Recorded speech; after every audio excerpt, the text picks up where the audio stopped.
So we start again with the promise divine. I am rising up this nation to send forth my word. This we almost every day we forget. That is why I every day repeat it. That India's independence is something very peculiar when we compare the history of the independence of other nations. For other nations, it is an ascent. For India, it is a descent. When something comes from above, it is a descent. And here it is a descent. I am giving it. But with a purpose. And what is that? It is for the world and not for themselves that they arise. Unfortunately, we never think deeply about these two lines. These two lines are the crux of Sri Aurobindo's life, which is still being continued, and he has got physical immortality.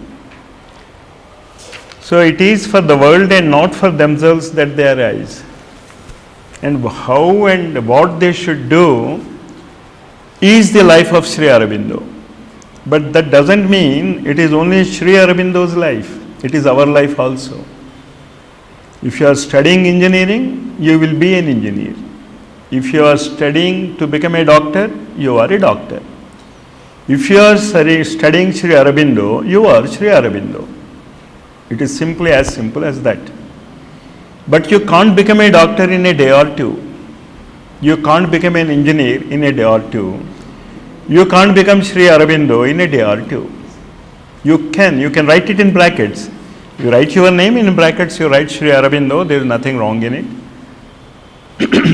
So this is what is most important aspect is the three madnesses of Aurobindo must govern us also. We should also become mad like him. The first madness is, if you believe that there is a God, do you really want to see him? Do you really want to talk with him? Do you want his guidance? All of us believe in God, but we don't want his guidance. We never even ask him to come because we are worried what he may say. So that is, all life is yoga must be oriented towards the divine. The next is, whatever you have, minimum for you, maximum for the world. Not maximum to India, not maximum to your state. The maximum is for the world. And whatever you earn, the minimum you keep it. And the rest is for others. This we always forget. It is for the world and not for themselves that they arise. I am giving them freedom for the service of the world. I say this is the descent. And technically, if you can understand the implications of it, it is a guarantee of supramental descent. Next slide. Between us and rest of the existence. Now, we come to a very difficult aspect of the yoga, where we have to synthesize the three yogas, the yoga of works, the yoga of devotion or aspiration, or the yoga of creative actions, jnana yoga, bhakti yoga and karma yoga. And all these must be synthesized with the help of hatha yoga and raja yoga. So this is our first goal. And the next aspect which we have to always remember is, even in science, it is the theory which precedes the practicals. But unfortunately, in yoga, we do the practice without knowing the theory. In all religions, not only in yoga, in any religion you say the ritual is given importance. And we don't know why that particular ritual is being practiced in such a way.